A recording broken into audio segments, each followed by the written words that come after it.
అందరికీ నమస్కారం. ఈరోజు కథ హిట్లర్ ఎపిసోడ్ 173 ప్యాలెస్కి వచ్చిన అనసూయ.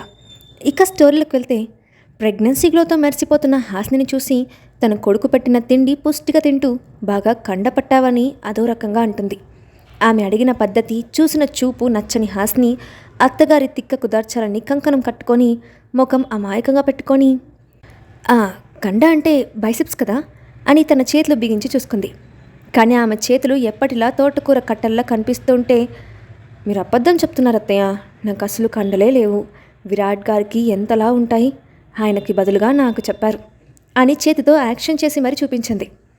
కోడలి మాటలకు చుక్కలు వాటి దిక్కులు కనిపిస్తూ ఉంటే వెర్రిముఖం వేసుకొని చూడటం అనసూయవంతైంది. మొట్టమొదటిసారి తన వ్యంగ్యంగా అన్న మాటల్ని కామెడీ చేసి పడేసిన హాస్ని తెలివికి నవ్వాలో ఏడవాలో తెలియని సందిగ్ధంలో పడి ఆమె వైపు అయోమయంగా చూస్తూ నిలబడింది అనసూయ. అయితే మౌనంగా ఉన్న ఆమెను చూసి, మాట్లాడండి అత్తయ్య, ఎందుకలా ఉన్నారు? ఒంట్లో నీరసంగా ఉందా? బీపీ ఏమైనా డౌన్ అయిందా? షుగర్ లెవెల్స్ తగ్గిపోయాయా? ముఖానికి ఎందుకు చెమటలు పడుతున్నాయి? కళ్ళు తిరుగుతున్నాయా అని ప్రశ్నల మీద ప్రశ్నలు వేసి ఆమెను వేధించింది. ఆ దెబ్బకి నిజంగానే కూర్చులో పడి, కాస్త నీళ్లు తెప్పిస్తే తాగి మాట్లాడతాను అని నీరసంగా బదిలిచ్చింది. ఇప్పటికీ మాత్రం డోస్ చాలే, లేదంటే నన్ను దిష్టి పెట్టేలా చూస్తారా? ఇంకొకసారి ఇలా చూడాలంటే భయపడుతుంది అని లోలోపలే నవ్వుకుంటూ సర్వెంట్స్తో కూలింగ్ వాటర్ తెప్పించి ఆమెకిచ్చింది.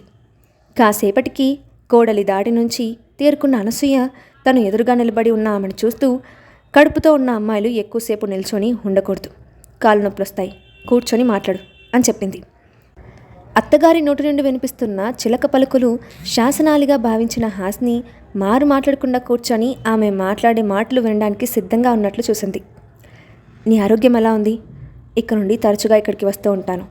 అంటే నీ కడుపులో ఉంది నా వారసుడు కదా, నిన్ను జాగ్రత్తగా చూసుకునే బాధ్యత నా మీద కూడా ఉంటుంది. టైంకి టాబ్లెట్స్ వేసుకుంటున్నావా లేదా అని కపట ప్రేమ ఒలకబోస్తూ అడిగింది. ఆమె మాటలకి కళ్ళు పెద్దవి చేస్తూ చూస్తూ, అంతా బాగానే ఉంది అత్తయ్య, ఎలాంటి కాంప్లికేషన్స్ లేవు.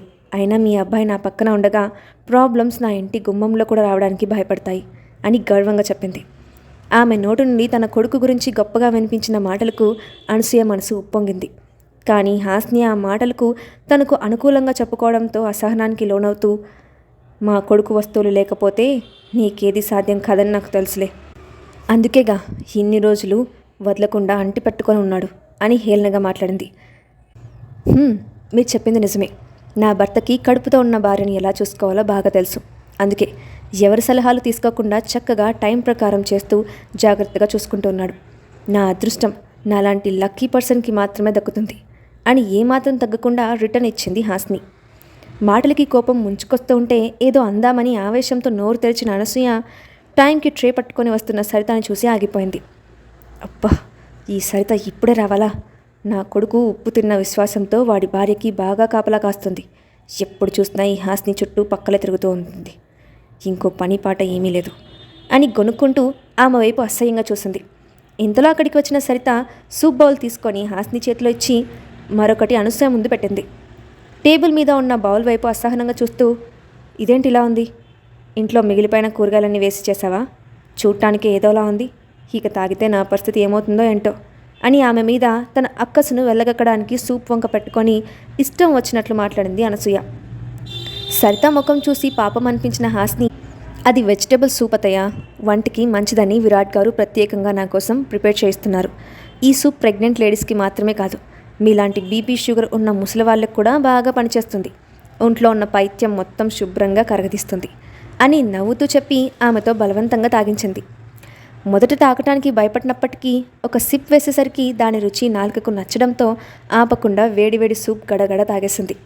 ఖాళీ అయిన బౌల్ సరిత చేతిలో పెట్టి, నేను ఇక్కడికి వచ్చిన ప్రతిసారి ఈ సూప్ తయారు చేసివు అని ఆర్డర్ వేసింది. మరి కాసేపు ఆమెతో గడిపి తన విల్లాకి బయలుదేరింది అనసూయ. ఆ రాత్రి ఇంటికి వచ్చిన విరాట్ తన తల్లి రాక గురించి హాస్నిని అడిగాడు. వారసుని జాగ్రత్తగా చూసుకోవడామని చెప్పడానికి సాయంత్రం ఇక్కడికి వచ్చారు.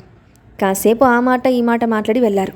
నా మీద కోపం తగ్గినప్పటికీ కడుపులో ఉన్న బిడ్డ మీద మమకారం ఉన్నట్లుంది, బాగానే మాట్లాడారు అని పాజిటివ్గా చెప్పింది హాస్ని. ఏదేమైనా జాగ్రత్తగా ఉండు అని ఆమెకు చెప్పి ఆలోచనలో పడిపోయాడు విరాట్. అతనికి ఎందుకో తన తల్లి ప్రవర్తన అసాధారణంగా అనిపించింది. హాస్ని అంటేనే ఇష్టపడిన ఆమె ప్రత్యేకంగా ఇంటికి వచ్చి మరీ ఆమెతో సమయం గడపటం అనుమానాస్పదంగా తోచింది. కానీ తల్లి పట్ల అతనిలో ఉన్న మమకారం, అది వారసుడి కోసం కలిగిన ప్రేమ అని సర్ది చెప్పుకోవడంతో సైలెంట్ అయిపోయాడు. తన తల్లిలో తమది గొప్ప వంశం అన్న పొగరుంది, కానీ మనుషులను ఇబ్బంది పెట్టే క్రూరత్వం లేదని భ్రమపడిన విరాట్ ఆ విషయం అక్కడితో వదిలేశాడు. కానీ ప్యాలెస్కి వస్తున్న ఆమె రాక వెనుక ఉన్న పన్నాగాన్ని తెలుసుకోలేకపోయాడు. అసలు నిజం తెలిసేసరికి అతని జీవితం ఎలాంటి సవాలు విసిరబోతుందో తెలియాలంటే ఓపిగ్గా వేచి చూడాలి. అప్పటి వరకు రోజు విడిచి రోజు అనసూయ ప్యాలెస్కి రావడం, హాస్నితో గడిపి తన ఇంటికి వెళ్ళడం పరిపాటైపోయింది. దాంతో ఆమె చూపిస్తున్న ప్రేమ నిజమని నమ్మిన హాస్ని కూడా ఆమెతో కలిసిపోయి కబుర్లు చెప్పేది. కానీ తన కడుపులో ఉన్న బిడ్డను చిదమడానికి ఆమె ప్లాన్ వేసిందని, దానికి సరైన సమయం కోసం వేచి చూస్తోందని తెలిస్తే హాస్ని ఆమె ముఖం చూడటానికైనా ఇష్టపడుతుందా? ఒకరోజు హాస్నికి స్నాక్స్ తీసుకొని వచ్చిన సరిత మాటల్లో మాటగా ఈ మధ్యకాలంలో అనసూయలో వచ్చిన మార్పు గురించి ప్రస్తావించింది. హాస్ని కూడా, నిజమే, నేను గమనించాను. ఒకప్పుడు నేనంటేనే ఇష్టపడినవారు కదా, చాలా చులకనగా చూసేవారు. కానీ ప్రెగ్నెంట్ అన్న కారణంతో మంచిగా ప్రవర్తిస్తుంటే ఆశ్చర్యంగా ఉంది అని తన అభిప్రాయాన్ని వ్యక్తం చేసింది. ఒకరోజు పొద్దున్నే ప్యాలెస్కి వచ్చిన అనసూయ తన గతాన్ని తలుచుకుంటూ, విరాట్ కడుపులో ఉన్నప్పుడు ఎన్ని కష్టాలు పడ్డానో, రక్తపు వాంతులు, బ్లీడింగ్, మీ మావయ్య చనిపోయాక ఒంటి చేతితో ఆఫీస్ బాధ్యతలు, వసుమతి, రాజేంద్రవర్మ సృష్టించిన సమస్యలు అన్నిటినీ దాటుకుంటూ ఇక్కడి వరకు వచ్చాను అని సుదీర్ఘంగా చెప్పింది. సాఫ్ట్ కార్నర్ క్రియేట్ చేయడానికే ఆమె ఈ నటన చేస్తోంది.